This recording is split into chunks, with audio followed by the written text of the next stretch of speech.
नमस्कार बंधुरा झर्णा झुमा किचेने सबाइके स्वागत। आज आमी सजने डाटा दिए एक रेसिपि तैरी करब। सेजोन्नो देखें एखाने आमी नरम नरम सजने डाटा नियेछि, एकदम नरम सजने डाटागुलो अनेकटा एकदम बरबटिर मतो देखें भेंगे जाच्छे। এই রকম নরম সজনে ডাঁটা নিতে হবে আর খেতে কিন্তু দুর্দান্ত লাগে। তো আমি এখন সজনে ডাঁটাটা কেটে পরিষ্কার করে নেব। দেখেন কত সুন্দর আর কত লম্বা লম্বা হয়েছে সজনে ডাঁটাগুলো। তো আমি এখন এগুলো কেটে পরিষ্কার করে নেব। দেখেন সজনে ডাঁটা কেটে নিয়ে নিয়েছি, আলুও কেটে নিয়েছি। আমি দুটো মাঝারি সাইজের আলু দিয়েছি। আর দেখেন সজনে ডাঁটাগুলো কেটে ভালো করে ধুয়ে পরিষ্কার করেছি, একদম নরম। তো এখন রান্না চাপিয়ে দেব। কড়াই গরম হয়ে গেছে, দিয়ে দিলাম আমি সরষের তেল। ফোড়নে দিয়ে দিলাম আমি কালো জিরে। এখানে চাইলে আপনারা পাঁচফোড়নটাও কিন্তু দিতে পারেন। দিয়ে দিলাম শুকনো লঙ্কা, দিয়ে দিলাম দেখেন কুচনো পেঁয়াজ। পেঁয়াজ হালকা ভেজে নেব।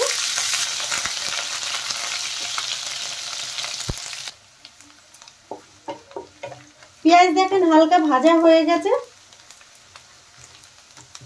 এখন আমি এর মধ্যে সজনে ডাঁটা আর আলু দিয়ে দিলাম।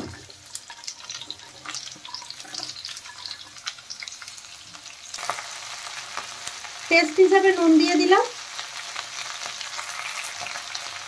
দিয়ে দিলাম হলুদ গুঁড়ো।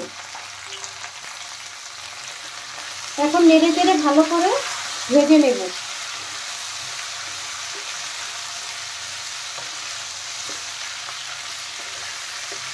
দেখেন ভালো করে মিশিয়ে দিলাম নুন আর হলুদ।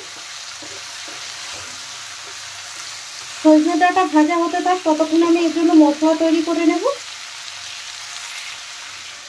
ঢেকে দিলাম। এখানে দেখেন মিক্সির জার নিয়ে নিয়েছি। জারের মধ্যে আমি দিয়ে দিলাম 2 চামচ হলুদ সর্ষে, দিয়ে দিলাম গোটা জিরে, দিয়ে দিলাম রসুন আর কাঁচা লঙ্কা,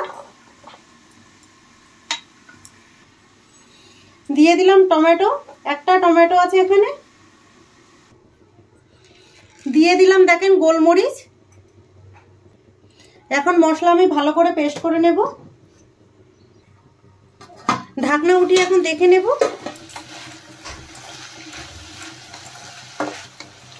দেখেন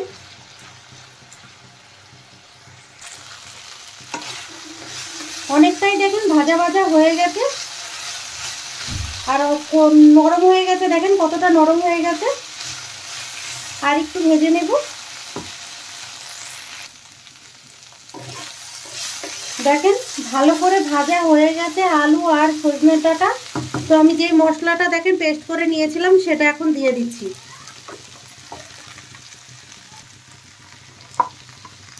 দেখেন মশলাও দিয়ে দিলাম। এখন মশলার সাথে আরেকটু কষিয়ে নেব বেশ ভালো করে।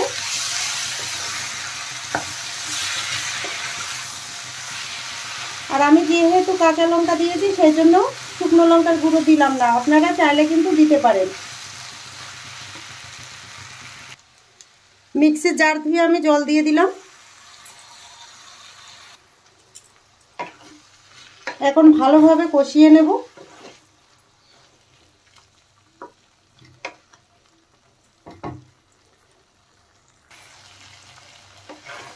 দেখেন মশলার সাথে সজনে ডাঁটা আর আলু ভালো করে কষানো হয়ে গেছে।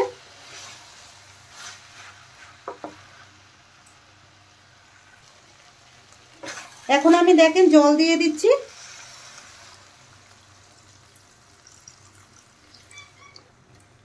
পরিমাণ মতো দেখেন জল দিয়ে দিলাম। বেশি জল দেওয়ার দরকার নেই, যেহেতু দেখেন আমার কষাতে আলুও সেদ্ধ হয়ে গেছে আর সজনে ডাঁটাটাও সেদ্ধ হয়ে গেছে। তো আমি একদম কম পরিমাণেই জল দিয়েছি। টেস্ট হিসাবে আমি সামান্য দেখেন চিনি দিয়ে দিলাম। সজনে ডাঁটাতে একটুখানি চিনি দিলে টেস্টের ব্যালেন্সটা ঠিক থাকে, আপনারা চাইলে কিন্তু স্কিপ করতে পারেন। দেখেন আরেকটু নেড়ে দিলাম। এখন নেড়ে চেড়ে ঢেকে দেব। ঢাকনা উঠিয়ে দেখে নেব। দেখেন তৈরি হয়ে গেছে। এখন এর মধ্যে আমি একটু ধনে পাতা দিয়ে দেব। দিয়ে দিলাম দেখেন ধনে পাতা কুচি, আর দিয়ে দিলাম দেখেন কাঁচা সর্ষের তেল। কাঁচা সর্ষের তেলটা চাইলে আপনারা স্কিপ করতে পারেন, কিন্তু কাঁচা সর্ষের তেল দিলে কিন্তু খুব সুন্দর একটা গন্ধ আসে, টেস্টও খুব ভালো হয়। এখন আরেকটু নেড়ে দেব। দেখেন তৈরি হয়ে গেছে, নামিয়ে নেব।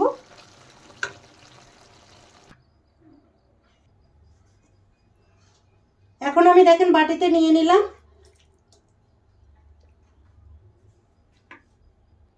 সজনের ডাঁটার এই রেসিপিটা যদি আপনাদের ভালো লাগে তাহলে আমার চ্যানেলটাকে সাবস্ক্রাইব করবেন, লাইক করবেন, কমেন্ট করবেন আর অবশ্যই শেয়ার করবেন। আর আমি যেইভাবে বানিয়েছি প্লিজ আপনারা বানিয়ে খেয়ে কমেন্ট করে আমাকে জানাবেন। ভিডিওটা দেখার জন্য আপনাদের ধন্যবাদ।